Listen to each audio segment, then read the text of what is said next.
अस्सलाम वालेकुम students, welcome to our channel study 910 with Asif and Saima. जी स्टूडेंट्स, नेक्स्ट टॉपिक की तरफ आते हैं। Air pollutants. पोल्यूटेंट क्या है? कोई भी चीज़ जो हमारे इन्वायरमेंट को पोल्यूट कर दे, डिटोरिएट कर दे, उसको ख़राब कर दे, उसको हम बोलते हैं पोल्यूटेंट्स। तो इसकी डेफिनेशन देखें, एनी सब्सटेंस।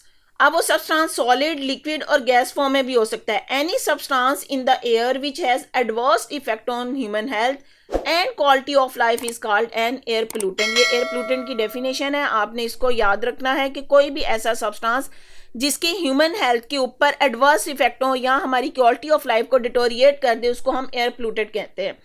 अब यहाँ पे कहा गया एनी सब्सटेंस में सॉलिड फॉर्म में हो सकता है। तो सॉलिड फॉर्म में पोल्यूटेंट कैसे हो सकते हैं? जैसे कोई भी सूट पार्टिकल्स हो सकते हैं या पोलन ग्रेन्स है। जैसे सम टाइम लोगों को होता है कि पोलन से एलर्जी है, तो वो उस टाइम वो एयर पोल्यूटेंट है। पोलन या सूट पार्टिकल जो चिमनियों से निकलने वाला धुआं और उसमें ब्लैक कलर का कार्बन है, उसको हम सूट पार्टिकल कहते हैं। अच्छा, अब यहाँ पे बताया गया है the concentration of the pollutant is expressed in parts पर मिलियन। इसके यूनिट बता दी गई है। इन पोल्यूटेंट्स को पार्ट्स पर मिलियन में एक्सप्रेस किया जाता है। पार्ट्स पर मिलियन की उसकी डेफिनेशन देखें। A concentration of 1 ppm means 1 part of pollutant per million parts of solid, liquid और gas mixture in which the pollutant is form. Mean 1 part of the pollutant per million parts of solid, liquid या gas जिसमें एक हिस्सा pollutant का हो, तो इसको हम बोलते हैं ppm या पार्ट्स पर मिलियन। अब यहाँ पे आपको थोड़ी सी सजेशन दी गई है। pour liquid waste into the sewers, not in open drains, rivers and sea. Stop using the environmentally hazardous substance. आपको यहाँ पे पोल्यूशन रोकने के लिए कुछ सजेशन दी गई है कि अपना जो लिक्विड वेस्ट है उसको सीवर्स में फेंके। सीवर्स जहाँ पे गंदा पानी का निज़ाम है, जैसे गटरों में फेंके। Not in the open drain, खुली जगहों पर जैसे किसी नहर में या दरिया में, इधर नहीं आपने अपना वेस्ट फेंकना। Stop using environment hazardous substance, और ऐसे सब्सटेंस ना यूज़ करें जो इन्वायरमेंट को ख़राब कर रहे हैं या इन्वायरमेंट के लिए ख़तरा है। जी आते हैं नेक्स्ट टॉपिक की तरफ। Major air pollutants. Air pollutants की बात करेंगे, उसमें मेजर जो ज़्यादा तादाद में और जो है हमारे इन्वायरमेंट को बहुत ज़्यादा ख़राब कर रहे हैं या पोल्यूट कर रहे हैं, उनकी बात करेंगे हम। और ये जो मेजर एयर पोल्यूटेंट है, ये तकरीबन 90% एयर पोल्यूशन क्रिएट कर रहे हैं। अब उनके मेजर एयर पोल्यूटेंट में देखें, सबसे पहले नंबर 1 पे कार्बन डाइऑक्साइड है, देन कार्बन मोनोऑक्साइड, फिर ऑक्साइड्स ऑफ नाइट्रोजन। नाइट्रोजन के ऑक्साइड में देखें नाइट्रिक ऑक्साइड या नाइट्रोजन ऑक्साइड या नाइट्रोजन डाइऑक्साइड हो सकता है, लेकिन कलेक्टिवली इनको हम कहते हैं ऑक्साइड ऑफ नाइट्रोजन और इनको डिनोट किया जाता है NOx। इसी तरह ऑक्साइड्स ऑफ सल्फर। अब उसमें ऑक्साइड ऑफ सल्फर में सल्फर डाइऑक्साइड हो सकता है, सल्फर ट्राइऑक्साइड है, और कलेक्टिवली इनको हम बोलेंगे SOx। अब यहाँ पे X नंबर है।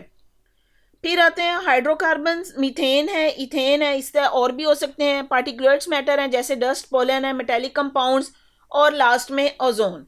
अब यहाँ पे एक बात जो आपने याद रखनी है कि ये जितने भी एयर पोल्यूटेंट्स हैं, कार्बन डाइऑक्साइड, कार्बन मोनोऑक्साइड है, ऑक्साइड्स ऑफ नाइट्रोजन, ये सल्फर, हाइड्रोकार्बन या पार्टिकुलेट, ये सब के सब जो है ये प्राइमरी एयर पोल्यूटेंट्स हैं। अब प्राइमरी एयर पोल्यूटेंट्स कौन से होते हैं? प्राइमरी एयर पोल्यूटेंट्स वो हैं जो हमारे एनवायरनमेंट में या हमारे एटमॉस्फेयर में डायरेक्ट रिलीज किए जाते हैं। जैसे कार्बन डाइऑक्साइड है, कहीं भी बर्निंग ऑफ फॉसिल फ्यूल से आ सकती है, कार्बन मोनोऑक्साइड है। डायरेक्ट एनवायरनमेंट में आने वाले एयर पोल्यूटेंट्स को हम बोलते हैं प्राइमरी एयर पोल्यूटेंट्स। और अगर यही प्राइमरी एयर पोल्यूटेंट्स एनवायरनमेंट में आ जाएं या एटमॉस्फेयर में आने के बाद किसी दूसरे एलिमेंट के साथ रिएक्ट करके कोई एक और पोल्यूटेंट बना दे, तो उसको हम बोलते हैं सेकेंडरी एयर पोल्यूटेंट्स। अब यहाँ पे ये जो आपको एयर पोल्यूटेंट दिए गए हैं, इसमें कार्बन डाइऑक्साइड है, carbon monoxide, oxide of nitrogen, hydrocarbon and particulates, ये सब जो हैं ये प्राइमरी एयर पोल्यूटेंट्स हैं। जबकि ओजोन जो है ये सेकेंडरी एयर पोल्यूटेंट है। अच्छा स्टूडेंट्स, आपके माइंड में क्वेश्चन आना चाहिए, हमने तो ओजोन के बारे में पढ़ा था कि ओजोन जो है वो हमारी अर्थ को सेव करती है सन की अल्ट्रावायलेट रेज। मीन सन से आने वाली जो यूवी रेज हैं ह्यूमंस के लिए हार्मफुल है, ओजोन उनको कंट्रोल करती है। और यहाँ पे हम पढ़ रहे हैं कि ओजोन जो है वो एयर पोल्यूटेंट के तौर पे है।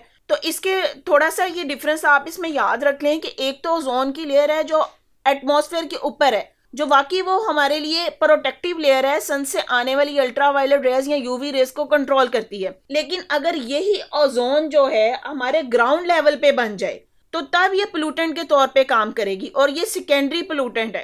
तो यहाँ पे आप इसके लिए लिख लें ozone eight ground level.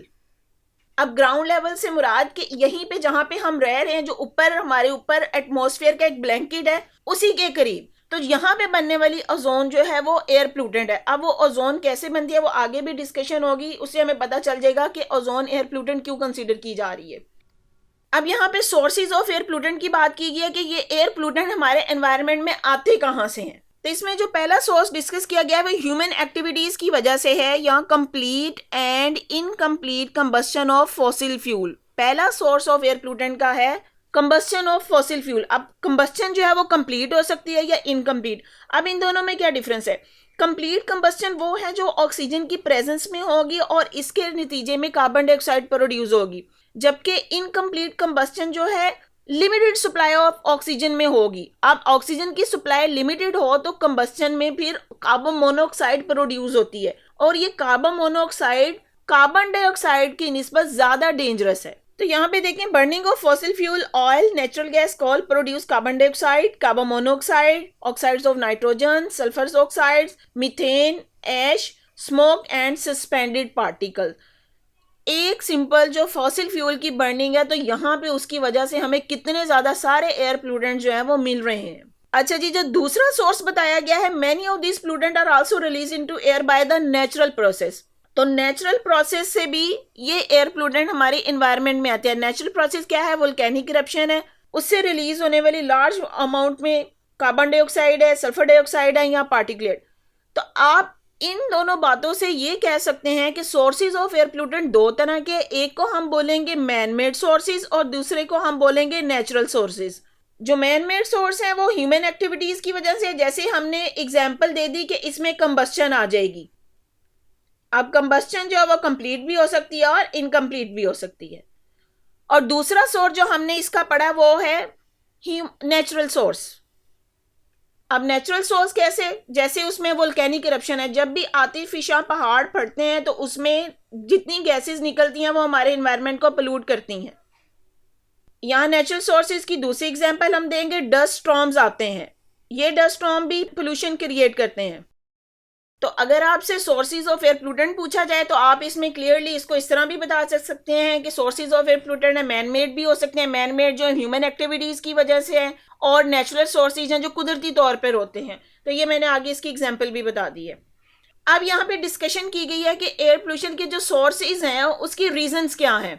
Rapid growth of population है, जितनी आबादी बढ़ती गई, अर्बनाइजेशन होती गई कि यहाँ पे गाँव में उन एरियाज के कल्टिवेटेड एरियाज को ख़त्म करके उनको शहरों में बदल दिया गया, या इंडस्ट्रियलाइजेशन होगी, इंडस्ट्रीज लगा दी गई। इसी तरह ट्रांसपोर्टेशन है कि जितनी भी है ट्रांसपोर्टेशन के लिए आबादियां बनती गई और सड़कों का जाल बिछता गया था। ये सब जो है ये मेन फैक्टर है which are responsible for the environmental pollution.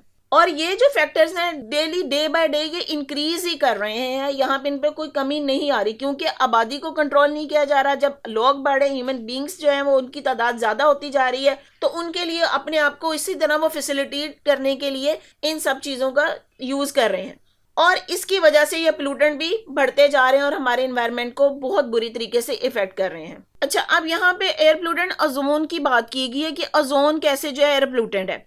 Ozone is formed when heat and sunlight cause the chemical reaction between oxide of nitrogen and volatile organic compound.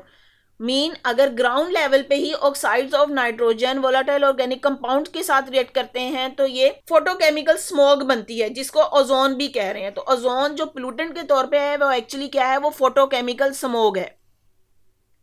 तो ये फोटोकेमिकल स्मोग या एयर पोल्यूटेंट ओजोन जो है वो हमारे environment को badly effect कर रहा है। अब स्मोक क्या है उसके बारे में देखें।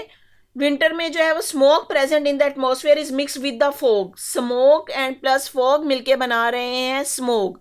यहाँ पे ये स्मोक बन जाती है। स्मोक से आप फेमिलियर होंगे, ये आपकी कंट्री पाकिस्तान में होती है नवंबर या दिसंबर, जब सर्दियाँ स्टार्ट होने वाली होती है तो उस वक्त ये जो स्मोक बनती है, जिसकी वजह से आपके अक्सर स्कूल भी बंद कर दिए जाते हैं। अब ये एक्चुअली होता क्या है कि स्मोक बनती कैसे है कि जितनी जो है वो व्हीकल है उनसे या इंडस्ट्रीज हैं उनसे निकलने वाला धुआं, वहाँ से उनमें डिफरेंट पोल्यूटेंट्स होते हैं। ये पोल्यूटेंट्स सनलाइट की प्रेजेंस में इनके अंदर केमिकल रिएक्शंस होते हैं, जिसकी वजह से ये स्मोक बन जाती है।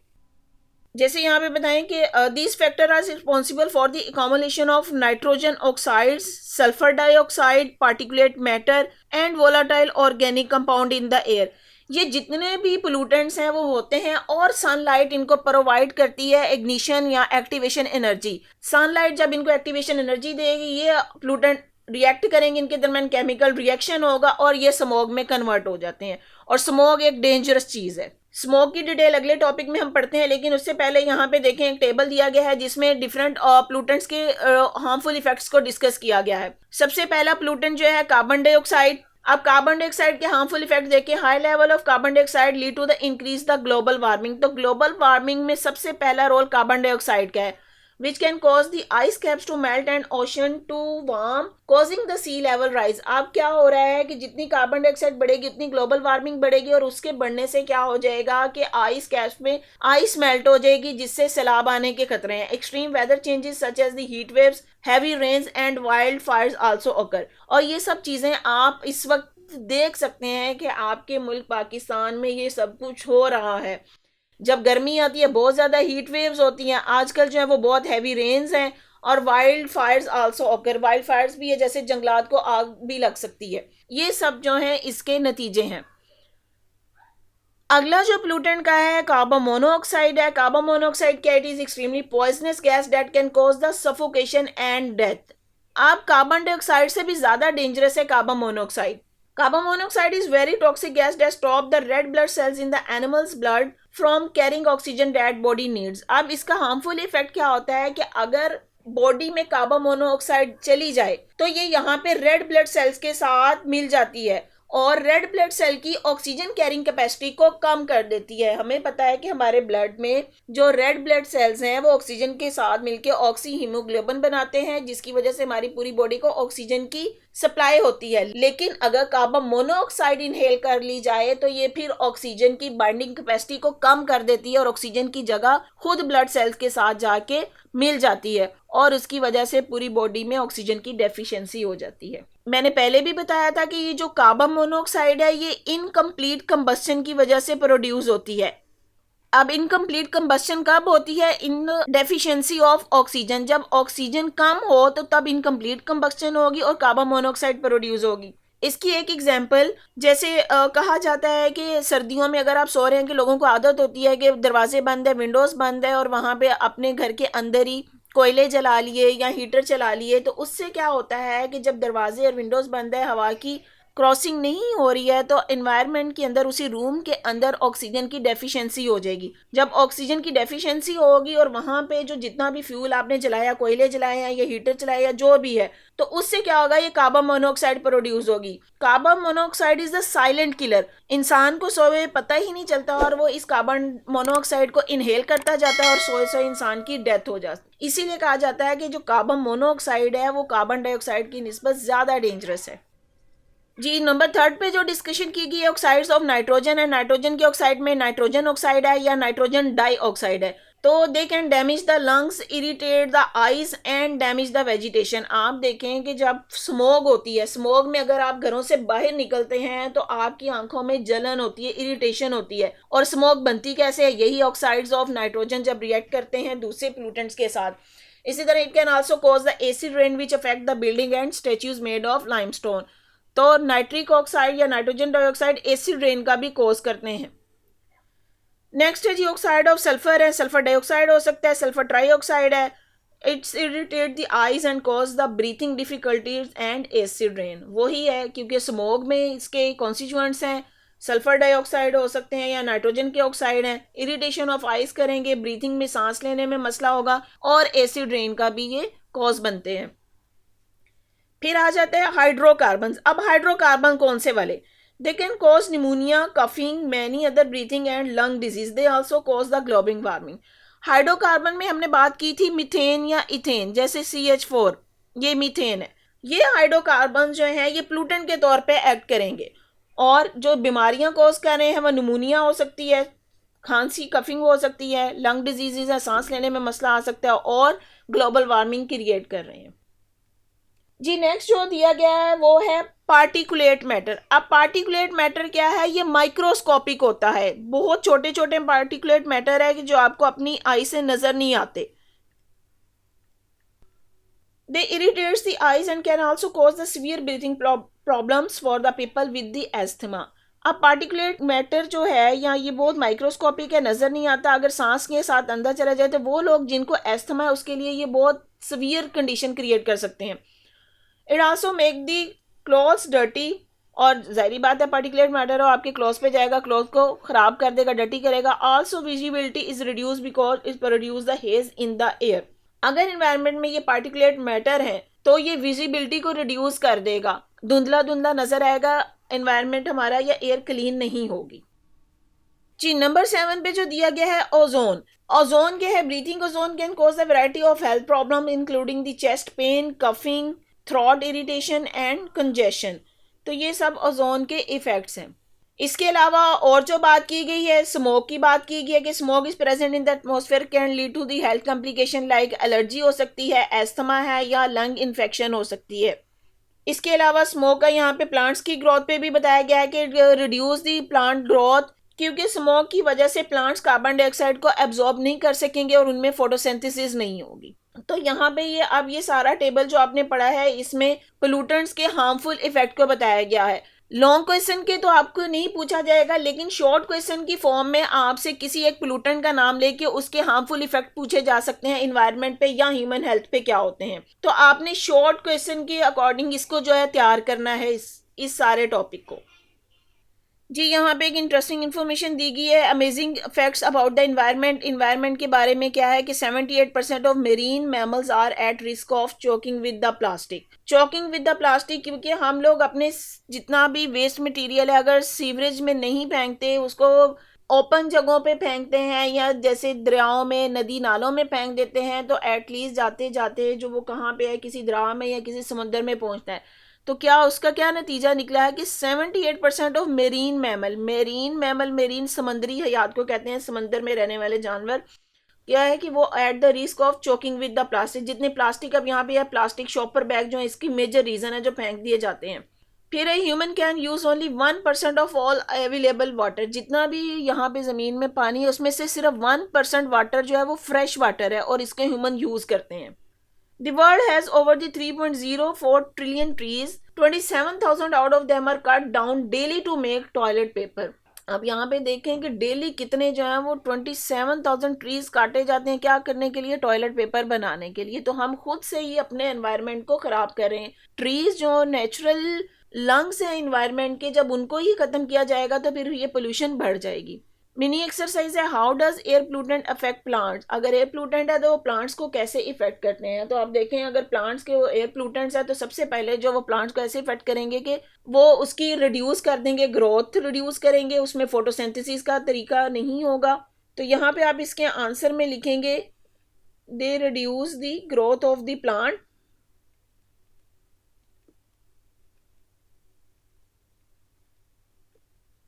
They reduce the growth of plant by inhibiting the photosynthesis.